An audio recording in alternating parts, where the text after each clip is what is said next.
Front of the analog camera. Lens.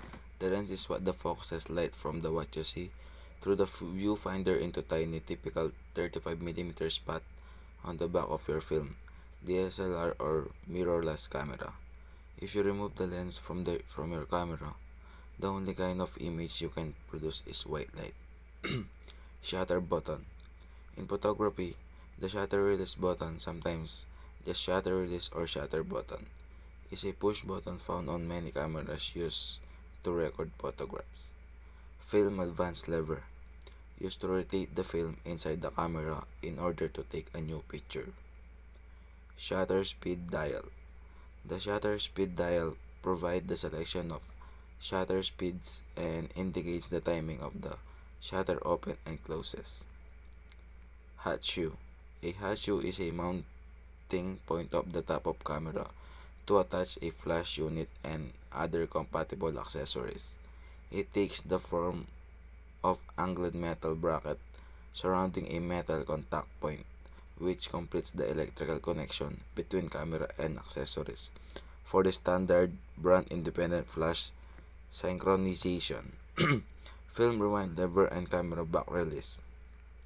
Once the film has been rewound, the next step is to remove it from the body of camera. To do this, find the film release button on the camera and press it. Usually is located at the bottom of the camera body. At this point, the film rewind knob can be used to direct the film back into the original canister.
Back of the analog camera. Film compartment. And in film cameras, there is a compartment in the back of the camera to hold the film. This compartment has a space for the film canister sprocket to guide the film across the exposure area, A pressure plate to tighten the film, and take up reel to win the film. Viewfinder. The viewfinder is the eyepiece on camera that you hold close to your eye to allow you to see what's being photographed. A digital or electronic viewfinder is a real-time view of what camera's image sensor is seeing. Back. A digital camera back is a device that attaches to the back of camera in place of the traditional negative film holder and contains an electronic image sensor. Fill take-up reel. A camera that exposes photographic film to light in order to take a picture, used since the late 80s. The film is a chemical emulsion on a plastic substrate that is sensitive to light. When exposed, an analogous image of scenes is created within the chemical layer of material. Rewind release button. Press to release your roll of film before rewinding the film back into canister. Rewind knob. Mechanism used to rewind the film back into the canister. Shutter release button. The button you press that opens the shutter and takes photograph.